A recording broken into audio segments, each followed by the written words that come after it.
Hello everyone, Dan KB, Jeet Physiology. More on today's day 3 of beginning a fitness program and staying consistent. Okay, so things I'd like to actually talk about today is going to be flexibility and mobility. Now there is a difference. Flexibility is more of like stretching type. So if you're doing like a back stretch where you're coming like this, or if you're doing a hamstring stretch, standing hamstring stretch like that, and you're holding it, that is actually flexibility. Whereas mobility is a little bit different, but I'm going to go over the aspects of flexibility. There are 3 different kinds of stretching. Technically, if you really want to get really technical, there's actually 4. Okay, but the main 3 kinds is dynamic stretching, static stretching, and what's called PNF stretching. That basically, I try to remember honestly what that stands for. Something neurological function. Anyway, basically, it delves deep into your nerves and things like that, but it's something that you really don't want to do a whole lot of until you get more experience and or do your own research with it. I can't believe I don't remember what that stands for. I used to have it down by heart.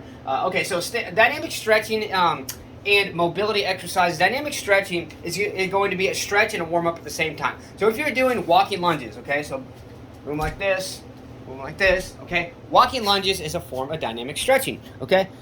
So dynamic stretching is just basically where you're moving around, warming your muscles up. That is the only, and yes I say the only type of stretching you want to do before any type of training. Because if you do static stretching or any type of hard, what they call ballistic stretching, before any kind of training, it is going to actually fatigue your muscles, because what it does, it breaks down small muscle tissue or small muscle fibers within that actually fatigues your muscles, and it actually is going to hinder your performance. So that's why I strongly recommend doing only dynamic stretching. Now I do have some more in-depth details on one of my playlists specifically for flexibility and mobility. I'm just kind of giving an idea to help aid you in your process of your beginning your fitness program. Okay, static stretching, there are actually 2 kinds. A lot of people don't realize this, and maybe one kind was kind of developed, but I actually learned it from Bruce Lee. Static stretching is basically where you just go and you hold a stretch, okay? Now you always want to be warmed up at least some point. So like if you're doing static stretching and you didn't jog around, and you're just, hey, I'm feeling a little sore, okay, you don't want to start off hard, but kind of just do a few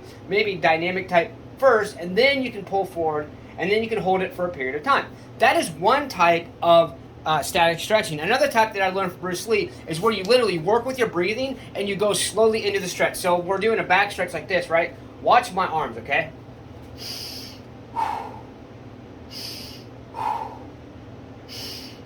You see, as each breath I take, the stretch gets further and further. What you do is you just go your breathing to do that basically, and slowly breathe, work with your breathing, and get that full stretch until you feel some discomfort. You don't want to feel pain, but you want to feel some good tension and discomfort, and then you sit there and you hold it there. Okay, now this is where PNF stretching comes into play. The most effective way to do PNF stretching is either after training, when you've already done static stretching, and you do it at the end of your static stretching. Because you want to make sure your muscles are thoroughly warmed up for PNF stretching. So an example would be if you're going to be doing, say, a standing quadricep stretch like this per se, okay, and say you just got done with your training, and so your muscles are really warmed up, you're holding it here for a while, say you hold it for 32 seconds. Come back a little further, don't feel pain, but feel some good discomfort.